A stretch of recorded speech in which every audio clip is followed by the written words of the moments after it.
ఆంధ్రప్రదేశ్ రాష్ట్రంలో కేంద్రం ఇచ్చిన వరాలు ఏపీ ప్రగతికి దోహదం చేస్తున్నాయి. ఏపీలో ఇక నుండి సీప్లేన్లు కృష్ణానదిలో దూసుకుపోనున్నాయి. ఏపీ పర్యాటక అభివృద్ధికి ఇవి బాటలు వేస్తాయంటున్నారు నిపుణులు.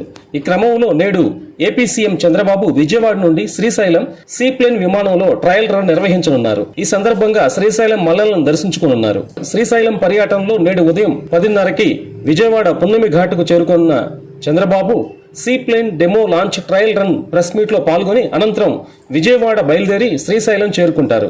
అక్కడ శ్రీశైలం మల్లలను దర్శించుకుని తిరిగి మళ్ళా సీప్లేన్ లోనే విజయవాడ చేరుకోనున్నారు. సీఎం చంద్రబాబు పర్యటనతో శ్రీశైలం ప్రాజెక్టు పాతాళగంగ వద్ద సీప్లేన్ ల్యాండింగ్ అయ్యే పరిసర ప్రాంతాల్లో భారీ భద్రతను ఏర్పాటు చేశారు. శ్రీశైలం అటవీ ప్రాంతంలో కూడా గ్రేహౌండ్ బలగాలను మోహరించి అటవీ ప్రాంతాన్ని జల్లెడపడుతున్నారు. ఏపీలో పర్యాటక అభివృద్ధికి ఈ సీప్లేన్ విమాన సర్వీసులు బాగా ఉపయోగపడతాయి. వీటితో శ్రీశైలం క్షేత్రానికి పర్యాటకుల సంఖ్య భారీగా పెరిగే అవకాశాలున్నాయంటున్నారు నిపుణులు.